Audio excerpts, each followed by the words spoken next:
દાહોદ અને પંચમહાલ જિલ્લાઓના અલગ અલગ તાલુકાઓમાં SIS અને SSCI સુરક્ષા જવાન તેમજ સુરક્ષા સુપરવાઇઝર ભરતી દાહોદ અને પંચમહાલ ગોધરા જિલ્લાઓમાં તેમજ આજુબાજુના જિલ્લાઓમાં ભરતી માટે ભારત સરકાર અને ગુજરાત સરકારના નીતિ નિયમ મુજબ કાયમિક નિમણૂક 65 વર્ષ સુધી, જેમાં ગુજરાત ભરતી અધિકારી નિસાર જે કુરેશીના જણાવ્યા અનુસાર ઊંચાઈ 167.5, વજન 54 અને અભ્યાસ ધોરણ 10 પાસ અને ફેલ 12 પાસ, ગ્રેજ્યુએટ વગેરે અને પગારનું ધોરણ 22,500 થી 30,500 સુધી રહેશે. સુરક્ષા જવાનમાં PF, ESI, મેડિકલ, પેન્શન, સમયમાં પ્રમોશન, ગ્રેજ્યુઇટી અને દર વર્ષે પગાર વધારો જેવા અનેક સુવિધાઓ મળવાપાત્ર છે. પાસ થનાર ઉમેદવારને RTA ગાંધીનગર ખાતે ટ્રેનિંગ પૂર્ણ કર્યા પછી મેટ્રો સ્ટેશન,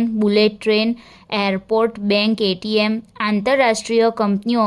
વગેરે સ્થળે પોસ્ટિંગ આપવામાં આવે છે, જેમાં ભરતીનું સ્થળ અને તારીખ 8/9/2025 જાંબુઘોડા ધી સેકન્ડરી સ્કૂલ અને તારીખ 9/9/2025 SH વરિયા હાઈસ્કૂલ ઘોઘંબા, તારીખ 10/9/2025 હાલોલ VM શાહ ગુજરાતી માધ્યમ high school, 10/9/2025 KK high school Halol Vejalpur અને તારીખ 11/9/2025 શ્રી માટી SJ સાર્વજનિક હાઈસ્કૂલ શહેરા અને ધી કૃષિકાર સેકન્ડરી સ્કૂલ મોરવા હડફ અને તારીખ 12/9/2025 સ્વામિનારાયણ હાઈસ્કૂલ જાફરાબાદ, ગોધરામાં સુરક્ષા જવાનની ભરતીનું આયોજન કરવામાં આવેલ છે. Contact mobile number 6355931356.